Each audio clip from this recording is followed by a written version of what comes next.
په تاسو کې اکثرو ملګرو او دوستانو د تفصیلا خلاصې غوښتنه هم کړې وه.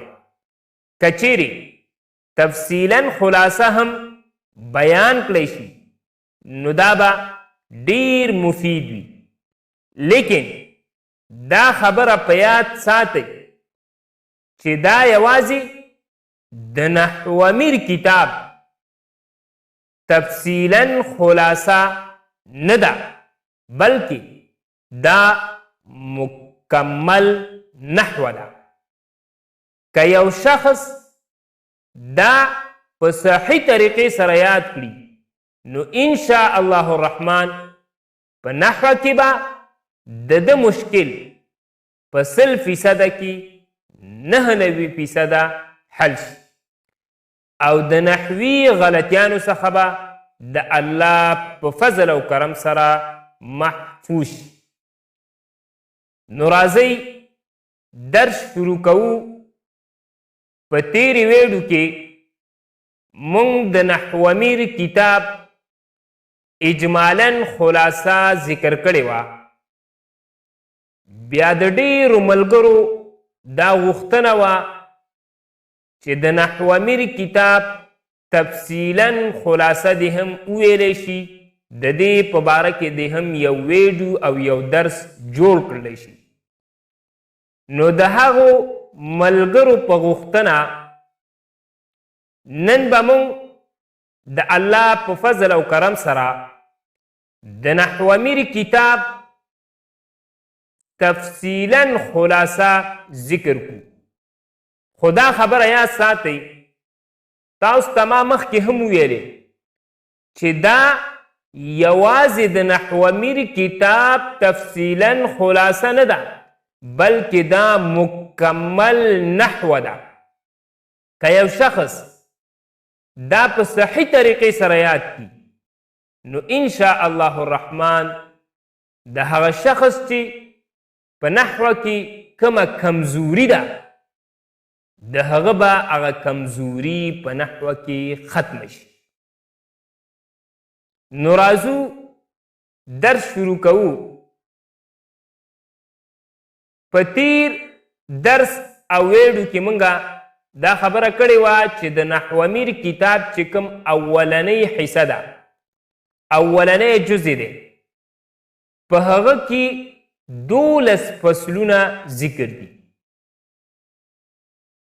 د نحومیر کتاب چې کوم اولنۍ جزء دی په هغه کې څو فصلونه دي؟ 12 فصلونه. اولنۍ جزء د نحومیر هغه په 12 فصلونو باندې مشتمل دی.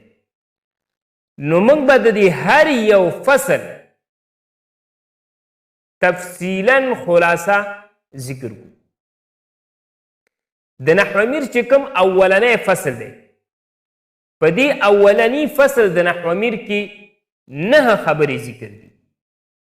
اول نمبر خبره د لفظ مستعمل تقسیم. دا اول نمبر خبره په اول فصل کې ذکر ده. د لفظ مستعمل څه پکې ذکر کېږي؟ تقسیم اقسام.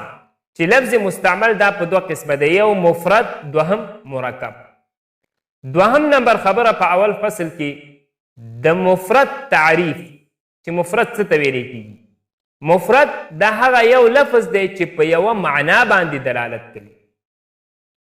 دریم نمبر خبره په اول فصل کې هغه ذکر کېږي د مفرد دوهم نوم، چې مفرد ته بل څه نوم اخیستلی کېږي نو هغه به درته ذکر کړي. نو د مفرد دوهم نوم هغه کلمه ده. دا دریم نمبر خبره شو. څلورم نمبر خبره په اول فصل کې د کلمې تقسیم به درته وکړي چې کلمه په 3 قسمه باندې ده. دا څلورم نمبر خبره ده. یو اسم، دوهم فعل او دریم حرف. بیا په دې اول فصل کې 5م نمبر خبره ده د مرکب تعریف، چې مرکب څه ته وایي. مرکب د هغه لفظ ته وایي، لفظ مستعمل ته، چې د 2 یا د زیاتو کلمو د یو ځای کولو څخه جوړیږي. 6م نمبر خبره په اول فصل کې هغه ذکر کیږي د دې لفظ مرکب تقسیم. د دې مرکب څه به وکړي؟ درته تقسیم. دا 6م نمبر خبره ده چې چې مرکب په دوه قسمه دی، یو ته وایي مفید، دوهم ته وایي غیر مفید. اوم نمبر خبره په اولنی فصل کې ذکر کیږي د مرکب مفید تعریف. مرکب مفید څه ته وایي؟ د هغه مرکب ته وایي چې ویونکی چپ شي اوریدونکي ته د یوې واقعې یا د یوې خبرې خبر یا د یوې خبرې طلب معلوم شي. او اتم نمبر خبره په دې اولنی فصل کې ذکر کیږي د دې مرکب مفید دوه نور نمونه. مرکب مفید ته نور څه نمونه اخلي، نورې څه نمونه دي، نو دا اتم نمبر خبره ده. اتم نمبر خبره د مرکب مفید دوه نور نمونه چې یو نوم د جمله بل کلام. نو د مرکب مفید ټول درې نمونه شول، یو مفید، دوهم جمله، دریم کلام. نهم نمبر خبره اخرنۍ خبره د اولنی فصل هغه ده د جملې اجمالا تقسیم، چې جمله دا په دوه قسمه ده، یو ته وایي جمله خبریه، دوهم ته وایي جمله انشائیه. نو دا و د نحومیر کتاب د اولنی فصل تفصیلا خلاصه چې د نحومیر کتاب په اولنی فصل کې دا 9 خبرې ذکر دي. راځئ دوهم فصل د نحومیر هغه وایو. د نحومیر کتاب په دوهم فصل کې 11 خبرې ذکر دي. اول نمبر خبره د جملې خبری تعریف، چې جمله خبریه څه ته وایي. جمله خبریه د هغې جملې ته ویلی کیږي چې د هغې ویونکي ته دروغجن یا رښتینی ویلی شي. دا اول نمبر خبره په دوهم فصل کې ده. دوهم نمبر خبره په دوهم فصل کې هغه د جملې خبری تقسیم دی. د جملې خبری تقسیم به درته وکړي چې جمله خبریه دا په دوه قسمه ده، یو ته وایي جمله اسمیه، دوهم ته وایي جمله فعلیه. دریم نمبر خبره په دوهم فصل کې هغه د جملې اسمی تعریف بیانول دي، چې جمله اسمیه څه ته ویلی کیږي. جمله اسمیه د هغې جملې ته وایي چې د هغې اولنی جز اسم دی. څلورم نمبر خبره په دې دوهم فصل کې ذکر کیږي د جملې اسمیې د اجزاو نمونه.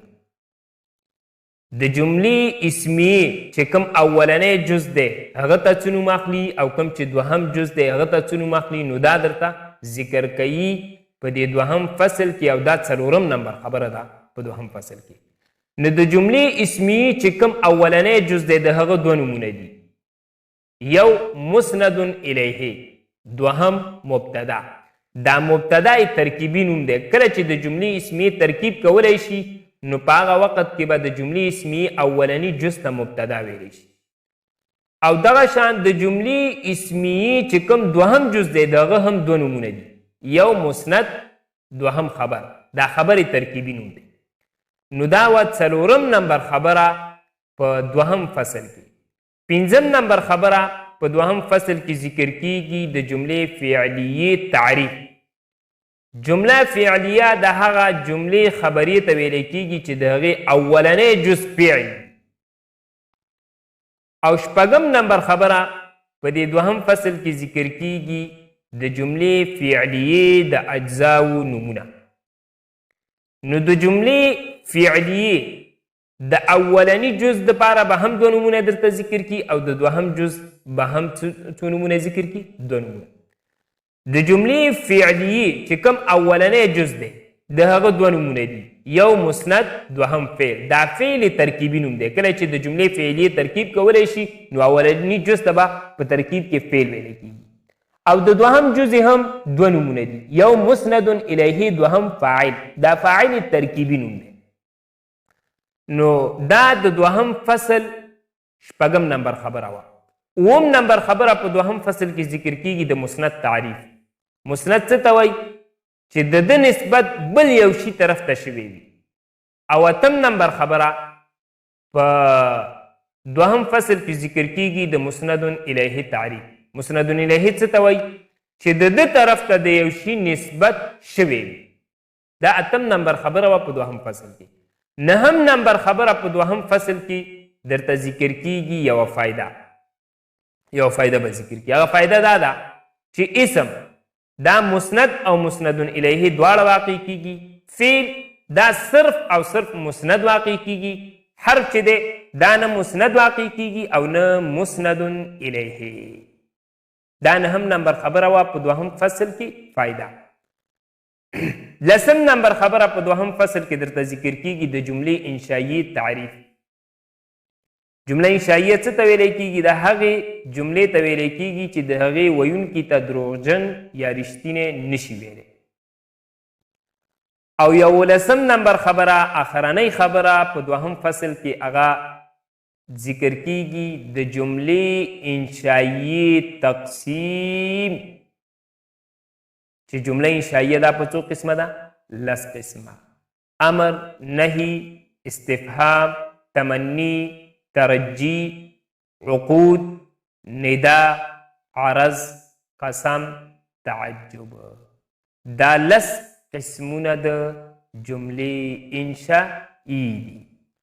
نو په دوهم فصل د نحو امیر کې دقه 11 خبرې ذکر کیږي چې تاسو ته موږ په تفصیل سره وویلې. راځئ اوس د نحو امیر کتاب د 3م فصل تفصیلا خلاصه وایو. د نحو امیر کتاب په 3م فصل کې 6 خبرې بیانېږي. اول نمبر خبره د مرکب غیر مفید تعریف. مرکب غیر مفید څه ته وایي؟ دا هغې مرکب ته وایي چې ویونکی چپ شي اوریدونکي ته د یوې خبرې خبر یا طلب معلوم نشي. دا اول نمبر خبره په 3م فصل کې ذکر کیږي. دوهم نمبر خبره د دې مرکب غیر مفید تقسیم، چې مرکب غیر مفید دا په 3 قسمه دی. یو ته وایي مرکب اضافي، دوهم ته وایي مرکب بنایی، او دریم ته وایي مرکب منصر. دا وه دوهم نمبر خبره په 3م فصل کې. 3م نمبر خبره په دې 3م فصل کې هغه ذکر کیږي د مرکب اضافي تعریف. چې مرکب اضافي څه ته وایي؟ دا هغه مرکب دی چې په هغې کې د یو اسم نسبت بل اسم طرف ته د حرف جر مقدر په واسطه شوی. 4م نمبر خبره په 3م فصل کې هغه د مرکب بنایی تعریف ذکر کول دي. مرکب بنایی د هغه مرکب دی چې د 2 اسمونو یو ځای کولو نه وروستو یو اسم جوړ کړی شوی وي بغیر د نسبت اضافي او اسنادي نه. 5م نمبر خبره په 3م فصل کې ذکر کیږي د مرکب منصرف تعریف. مرکب منصرف د هغه اسم دی چې د 2 اسمونو د یو ځای کولو نه پس یو اسم جوړ کړی شي بغیر د نسبت اضافي او اسنادي نه، او دوهم اسم صوت یعنی آواز او متضمن حرف لره نه وي. او 6م نمبر خبره اخرنۍ خبره په 3م فصل کې ذکر کیږي یوه فایده. فایده دا ده چې مرکب غیر مفید دا همیشه لپاره جز د جملې وي. راځو اوس د نحو امیر کتاب د 4م فصل تفصیلا خلاصه ذکر کوو. د نحو امیر کتاب په 4م فصل کې ټول په ټوله 2 خبرې ذکر دي. اول نمبر خبره د جملې کمه اندازه به درته ذکر کی چې د جملې کمه اندازه څومره ده. نو درته وبوایي چې په جملې کې کم از کم 2 لفظونه 2 کلمې به خامخا وي. دا د جملې کمه اندازه ده او زیاتو لره حد نشته دی. دوهمه خبره په 4م فصل کې ذکر کیږي د جملې د ترکیب یا د مطالعې کولو طریقه. نو طریقه یې دا ده چې اول به اسم، فعل او حرف دا د یو بل نه جدا کړي. دوهم معرب او مبني به معلوم کړي. دریم عامل او معمول دا به سره جدا کړي. عامل به مو پیژنې او معمول دا به هم سره جدا کې او معلوم دی. 4م د کلمو په خپل منځ کې تعلق به وګوري چې د دې کلمو په خپل منځ کې څه تعلق دی. تعلق د فعل او فاعل دی، که تعلق د مبتدا او د خبر دی، که تعلق د موصوف صفت د څه شي دی. نو کله چې هم یو عربي کتاب ګوري، د یو عربي کتاب مطالعه کوي، نو د دقې څلور شیانو خیال به لازما ساتي. نو کله چې ته د دې څلورو شیانو خیال وساتي نو دغه دوه فایدې به تا ته څه شي حاصلې شي.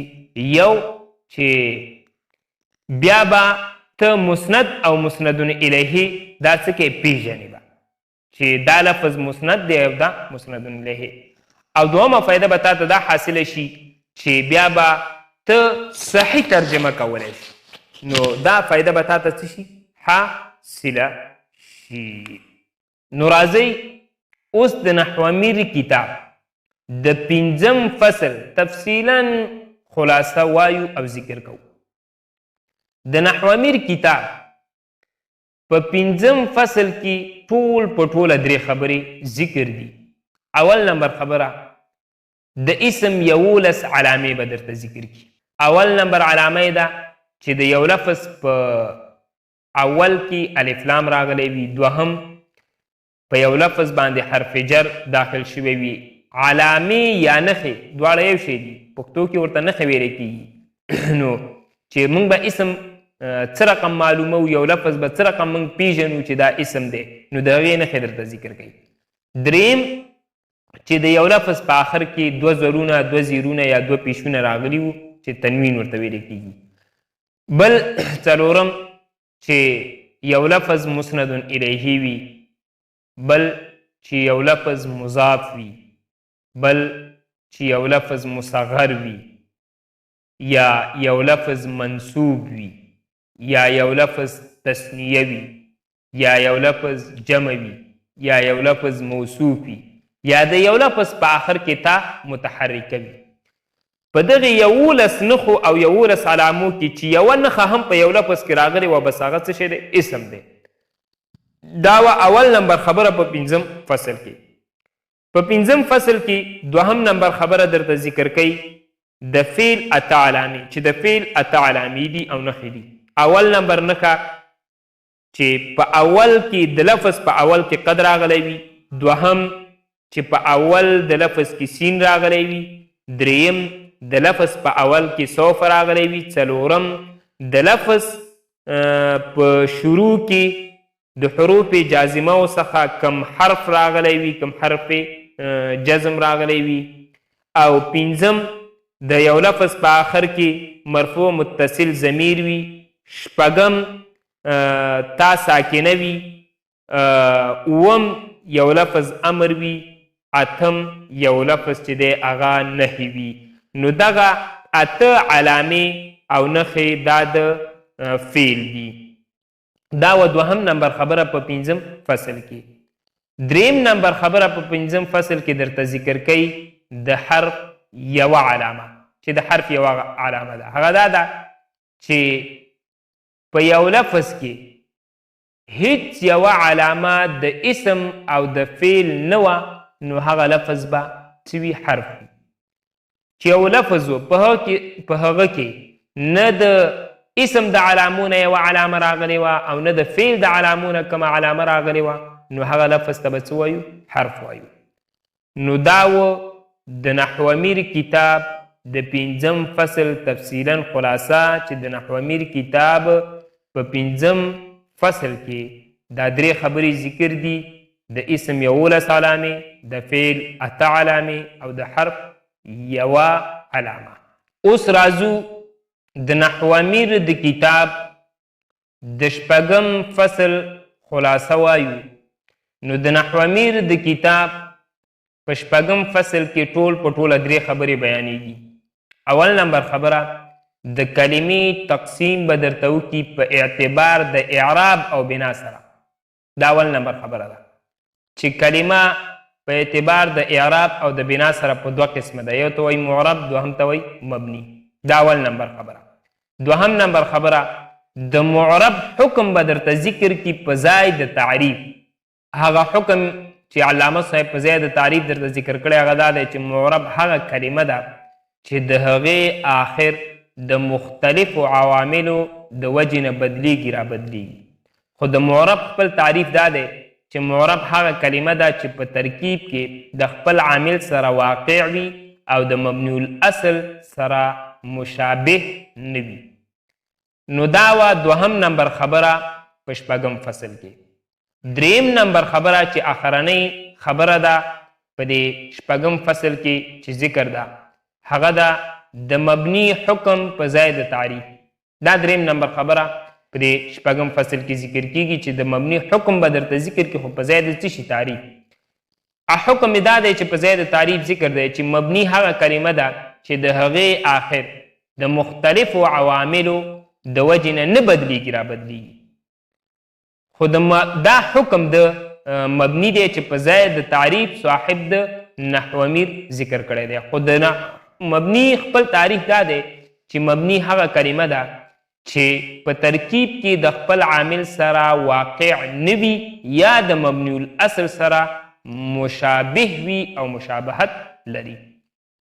نو دا وه د شپږم فصل تفصیلا خلاصه. راځو اوس د نحو امیر اوم فصل وایو. د نحو امیر په دې اوم فصل کې 5 خبرې ذکر دي. اول نمبر خبره د مبني تعداد چې دا مبني څو دانی دي. نو مبني دا 5 دانی دي. اول ټول حروف، دوهم فعل ماضی، دریم امر حاضر معلوم، څلورم فعل مضارع سره د نون د جمع مؤنث او نون د تاکید، او پنځم اسم غیر متمکن. دا اول نمبر خبره په اوم فصل کې. دوهم نمبر خبره په اوم فصل کې ذکر کیږي د معرب تعداد. نو په کلام عرب کې معرب دا دو دي. یو اسم متمکن چې په ترکیب کې واقع وي، دوهم فعل مضارع چې نون د جمع مؤنث او د تاکید نه خالی وي، د نون د تاکید نه څه وي خالی وي. دا دوه په کلام عرب کې چې دی معرب دي. دا دوه شیان. دا دوهم نمبر خبره په اوم فصل کې. دریم نمبر خبره په اوم فصل کې هغه د اسم غیر متمکن تعریف ذکر کول دي. اسم غیر متمکن د هغه اسم دی چې د مبني الاصل سره مشابه وي. او څلورم نمبر خبره په اوم فصل کې د مبني الاصل مصداقات درته ذکر کوي چې د مبني الاصل مصداقات دا کم شیان دي. نو د مبني الاصل مصداقات 3 شیان دي. یو ټول حروف، دوهم فعل ماضی، دریم امر حاضر معلوم. پنځم نمبر خبره اخرنۍ خبره په اوم فصل کې ذکر کیږي د اسم متمکن تعریف چې اسم متمکن دا څه ته وایي. اسم متمکن د هغه اسم دی چې د مبني الاصل سره مشابه نه وي او په ترکیب کې واقع وي. نو دا 5 خبرې په دې اوم فصل د نحو امیر کې ذکر کیږي چې مونږه دا 5 واړه په تفصیل سره ذکر کړلې. نو راځئ اوس د نحو امیر د کتاب 8م فصل خلاصه وایو. د نحو امیر د کتاب په 8م فصل کې صرف او صرف یوه خبره ذکر ده، او هغه خبره ده د اسم غیر متمکن 8 قسمونه سره د وضاحت. په دې 8 قسمونو کې اولنی قسم دی مضمرات چې واحد ضمیر راځي. ضمیر دا بیا په 5 قسمه باندې دی. اول مرفوع متصل لکه ضربتو، ضربنا، ضربتا، ضربتما تر اخره پورې 14 ضمایر دي. دوهم قسم دی مرفوع منفصل لکه انا، نحنو، انت، انتما، انتم، انتی، دا هم 14 ضمایر دي. دریم قسم دی ضمیر منصوب متصل لکه ضربنی، ضربنا، ضربکا، ضربکما، ضربکم الی آخره، دا هم 14 ضمایر دي. څلورم قسم د ضمیر دی ضمیر منصوب منفصل لکه ایایا، ایانا، ایاکا، ایاکما، ایاکم، دا هم 14 ضمایر دي. پنځم قسم اخرنی قسم د ضمیر دی ضمیر مجرور متصل لکه لی، لنا، لکا، لکما، لکم، دا هم 14 ضمایر دي. نو دا اولنی قسم د اسم غیر متمکن. دوهم قسم دی اسماء اشارات. اسماء اشارات دا دی ذا، ذانی، ذینی، تا، تی، ته، تیهی، زی، زه، زیهی، تانی، تینی. دریم قسم د اسم غیر متمکن دی اسماء موصولات. د اسماء موصولات لستی: الذی، التی، اللذان، اللذین، اللتان، اللتین، اللذین، الاولی، اللائی، اللائی، اللائی، اللاتی، اللواتی، من، ما، ال، ایون او ایتن. دا لس چې دی دا اسماء موصولات دي. څلورم قسم د اسم غیر متمکن دی اسماء افعال. دا بیا په دوه قسمه باندې دي. یو ته وایي بمعنا فعل ماضي، دوهم ته وایي بمعنا امر. او پنځم قسم د اسم غیر متمکن دی اسماء اصوات. شپږم قسم دی اسماء ظروف. د اسماء ظروف دا بیا په دوه قسمه دي. یو ته وایي ظرف زمان، دوهم ته وایي ظرف مکان. ظرف زمان دا دی اذ، اذا، متى، کیف، ایانا، امس، مز، منذ، قط، عوض، قبل، بعد. او دوهم قسم د ظروف دی ظرف مکان، لکه هغه دا دی حیث، قدام، تحت، فوق، عند، این، ان. اوم قسم د اسم غیر متمکن دی اسماء کنایات. دا پنځه دي: کم، کذا، کیت، زیت او کأین. اتم قسم او اخرنی قسم د اسم غیر متمکن دی مرکبات. د مرکباتو مراد درې مرکب دي: یو مرکب بنایی، دوهم مرکب من صرف او دریم مرکب صوتی. دغه درې دا د مرکباتو څخه مراد دي. دا وا د اتم فصل تفصیلا خلاصه چې په دې اتم فصل د نحو امیر کې صرف او صرف یوه خبره ذکر شوله. راځو اوس د نحو امیر د کتاب د نهم فصل تفصیلا خلاصه ذکر کوو. د نحو امیر د کتاب په نهم فصل کې 28 خبرې بیانیږي، 28 خبرې ذکر کیږي. زر زر درته زه وایمه. اول نمبر خبره د اسم تقسیم به وکړي درته په اعتبار د تعریف او د تنکیر سره، چې اسم په دوه قسمه دی. یو ته وایي معرفه، دوهم ته وایي نکره. دا اول نمبر خبره. دوهم نمبر خبره د معرفې تعریف به وکړي چې معرفه د هغه اسم دی چې د یو معین څیز لپاره مقرر وي، د یو معلوم څیز لپاره مقرر وي. دریم نمبر خبره د معرفې اوه قسمونه اقسام به درته ذکر کړي. اول ضمیر، دوهم اسم اشاره، دریم اسم موصول، څلورم علم، پنځم معرفه به الف لام، شپږم معرفه به مضاف، اوم معرفه به ندا. څلورم نمبر خبره د نکرې تعریف به درته ذکر کړي چې نکره د هغه اسم دی چې د یو نامعلوم څیز لپاره مقرر وي. پنځم نمبر خبره د اسم دوهم تقسیم به درته وکړي په اعتبار د جنس سره، چې اسم په اعتبار د جنس سره په دوه قسمه دی: یو مذکر، دوهم مؤنث. شپږم نمبر خبره د مذکر تعریف به ذکر کړي چې دا هغه اسم دی چې په هغه کې علامه د تانیث موجوده نه وي. اوم نمبر خبره د مؤنث تعریف به درته ذکر کړي چې مؤنث د هغه اسم دی چې په هغه کې علامه د تانیث موجوده وي.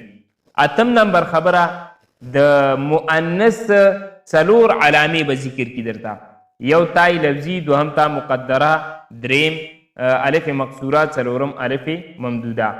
نهم نمبر خبره یو قاعده به درته په دې نهم فصل کې ذکر کړي. قاعده دا ده چې تصغیر دا د اسمونو اصل ښیي یا تصغیر اسمونه خپل اصل ته واپس کوي. لسم نمبر خبره په نهم فصل کې ذکر کیږي د مؤنث تقسیم. د مؤنث تقسیم به درته وکړي چې مؤنث په دوه قسمه ده: یو مؤنث حقیقي، دوهم مؤنث لفظي. یولسم نمبر خبره د مؤنث حقیقي تعریف به ذکر کړي چې مؤنث حقیقي د هغه مؤنث دی چې د هغې په مقابل کې سا لرونکی مذکر وي. دولسم نمبر خبره د مؤنث لفظي تعریف به درته ذکر کړي چې مؤنث لفظي د هغه مؤنث دی چې د هغې په مقابل کې سا لرونکی مذکر نه وي. دیارلسم نمبر خبره په دې نهم فصل کې ذکر کیږي د اسم دریم تقسیم د افراد د تعداد په اعتبار سره. د اسم دریم تقسیم به درته وکړي د افرادو د تعداد په اعتبار سره چې اسم په درې قسمه دی، واحد، تثنیه او جمع. 14 نمبر خبره د واحد تعریف به درته وکړي چې واحد د هغه اسم دی چې په یو فرد باندې دلالت کوي. 15 نمبر خبره د تثنیه تعریف به درته وکړي چې تثنیه د هغه اسم دی چې په دوو دلالت کوي او د هغې د واحد په آخر کې الف او نون مکسور یا ما قبل مفتوح او نون مکسور وي. 14 نمبر خبره د جمع تعریف به درته ذکر کی چې جمع د هغه اسم دی چې د دوو نه په زیاتو باندې دلالت کوي او د دې په واحد کې لفظا یا تقدیرا تبدیلی راغلی وي. 19 نمبر خبره د جمع تقسیم به درته وکړي چې جمع په دوه قسمه باندې ده، یو ته وایي جمع تکسیر، دوهم ته وایي جمع تصحیح یا جمع سالم. او 18 نمبر خبره د جمع تکسیر تعریف به درته ذکر کړي چې جمع تکسیر د هغه جمع ده چې په هغې کې د واحد وزن سلامت نه وي. او 19 نمبر خبره یوه قاعده به بیا درته ذکر کړي په 9 فصل کې. 19 نمبر خبره څه ده؟ یو قاعده ذکر کوي. قاعده دا ده چې د ثلاثیو څخه چې کومه جمع تکسیر راځي نو د دې لپاره څه قاعده نشته دی، د دې لپاره څه قاعده څه ده؟ نشته دی. بلکې څرنګه چې د ثلاثي جمع تکسیر د عربو نه اورېدلی شوي وي نو موږ به یې هم همغه شان وایو. نو خو د رباعي او خماسي جمع تکسیر دا د قانون موافق راځي. هغه قانون دا دی چې د رباعي او خماسي جمع تکسیر په وزن د فعاللو راځي، لیکن کله چې د خماسي څخه جمع تکسیر جوړولی شي نو په دې وخت کې به بیا د خماسي څخه اخرنی یعنی 5 حرف حذف کولی شي د دې لپاره چې د فعاللو وزن جوړ شي. نو دا وه 19 نمبر خبره په 9 فصل کې. 20 نمبر خبره په دې 9 فصل کې ذکر کیږي د جمع تصحیح یا د جمع سالم تعریف. جمع سالم د هغې جمع ته وایي چې په هغې کې د واحد وزن سلامت وي. 21 نمبر خبره په 9 فصل کې ذکر کیږي د جمع سالم تقسیم چې دا جمع سالم په دوه قسمه ده، یو ته وایي جمع مذکر سالم، دوهم ته وایي جمع مؤنث سالم. او 22 نمبر خبره د جمع سالم تعریف چې دا هغه جمع ده چې د هغې په آخر کې واو ما قبل مضموم یا ما قبل مکسور او نون مفتوح وي. 23 نمبر خبره د جمع مؤنث سالم تعریف به درته ذکر کړي چې جمع مؤنث سالم د هغه جمع ده چې د هغې په آخر کې الف او تا زائده وي. 3 نمبر خبره په 9 فصل کې ذکر کیږي د جمع دوهم تقسیم په اعتبار د معنا سره چې جمع په اعتبار د معنا سره په دوه قسمه ده، یو ته وایي جمع قلت، دوهم ته وایي جمع کثرت. 25 نمبر خبره د جمع قلت تعریف. جمع قلت د هغه جمع ده چې د 3 نه واخله تر 10 پورې افرادو باندې دلالت کوي. 26 نمبر خبره د دې جمع قلت اوزان چې د جمع قلت 4 اوزان دي، یو افعل، دوهم افعال، دریم افعلة، څلورم فعلة. 29 نمبر خبره په 9 فصل کې ذکر کیږي د جمع کثرت تعریف چې جمع کثرت د هغې جمع ته ویلی کیږي چې د 10 نه زیاتو افرادو باندې دلالت کوي. 28 نمبر خبره او اخرنۍ خبره په 9 فصل کې ذکر کیږي د جمع کثرت اوزانو طرف ته به اشاره وکړي. د جمع کثرت د اوزانو طرف ته اشاره دا 28 نمبر خبره ده چې د جمع قلت د اوزانو نه علاوه چې څومره هم اوزان دي د جمع کثرت دي. نو دا وه د 9 فصل د نحو امیر کتاب تفصیلا خلاصه چې د نحو امیر کتاب په 9 فصل کې څو خبرې ذکر دي؟ 28 خبرې دي او د هر یوې وضاحت مونږه مختصر طریقې سره وکړه. اوس راځئ د نحو امیر د کتاب د 10 فصل تفصیلا خلاصه ذکر کو او وی وایو. د نحو امیر د کتاب په 10 فصل کې صرف او صرف 2 خبرې ذکر دي. اول نمبر خبره د اسم اعراب چې د اسم اعراب 3 دي، رفع، نصب او جر. دا 3 د اسم اعراب دي. دوهم نمبر خبره په دې 10 فصل کې ذکر کیږي د اسم متمکن 14 اقسام سره د وضاحت نه. نو د اسم متمکن 14 اقسام او قسمونه به ذکر کی سره د وضاحت نه. اولنی قسم د مفرد منصرف صحیح، دوهم مفرد منصرف جاری مجرا صحیح، دریم جمع مکسر. د دقې درې واړو اعراب په حالات رفعي کې د ضمې لفظي سره وي، په حالات نسبي کې د فتحې لفظي سره، او په حالات جري کې د کسرې لفظي سره. څلورم قسم جمع مؤنث سالم. د دې اعراب په حالات رفعي کې ضمه لفظي سره راځي، او په حالات نسبي او جري کې په دې دواړو کې د کسرې لفظي سره راځي. پنځم قسم دی غیر منصرف. د غیر منصرف اعراب په حالات رفعي کې د ضمې لفظي سره راځي، او په حالات نسبي او جري کې د فتحې لفظي سره. شپږم قسم اسماء سته مکبره. د دې اعراب په حالات رفعي کې د واو سره، حالات نسبي کې د الف سره، حالات جري کې د یا سره راځي. اووم قسم دی تثنیه. او اتم قسم دی کلا او کلتا. نهم قسم دی اثنان او اثنتان. د دقې درې واړو اعراب په حالات رفعي کې د الف سره راځي، او په حالات نسبي او جري کې د یا ما قبل مفتوح سره او نون مکسور وي پکې. لسم قسم دی جمع مذکر سالم. یولسم قسم اولو. دولسم قسم 20 نواخه تر 90 پورې. د دې درې واړو اعراب په حالات رفعي کې د واو ما قبل مضموم او د نون مفتوح سره، او په حالات نسبي او جري کې د یا ما قبل مکسور او نون مفتوح سره راځي. دیارلسم قسم دی اسم مکسور. او څوارلسم قسم دی غیر جمع مذکر سالم مضاف په طرف د یاد متکلم. د دقې دواړو اعراب په درې واړو صورتونو کې تقدیري وي. پنځلسم قسم دی اسم منقوص. د دې اسم منقوص اعراب په حالات رفعي کې تقدیر د ضمې سره وي، او په حالات نسبي کې په فتحې د لفظي سره، او په حالات جري کې هم تقدیري وي. شپاړسم قسم دی جمع مذکر سالم مضاف په طرف د یاد متکلم. د دې اعراب په حالات رفعي کې د واو تقدیري سره راځي، او په حالات نسبي او جري کې د یا لفظي سره راځي. نو دا وا د لسم فصل تفصیلا خلاصه، چې په لسم فصل کې صرف او صرف دوه خبرې ذکر دي. راځو اوس د نحو امیر د کتاب د 11 فصل تفصیلا خلاصه وایو. نو د نحو امیر د کتاب په 11 فصل کې هم صرف دوه خبرې ذکر دي. اول نمبر خبره د فعل مضارع اعراب، چې د فعل مضارع اعراب هم درې دي، یو رفع، دوهم نصب، دریم جزم. دوهم نمبر خبره د فعل مضارع اقسام سره د وضاحت نه، چې د فعل مضارع څلور قسمونه دي، څلور واړه به درته ذکر کې وضاحت. نو اولنی قسم دی د فعل مضارع. ګوره دا تقسیم په اعتبار د اعراب سره دی د فعل مضارع.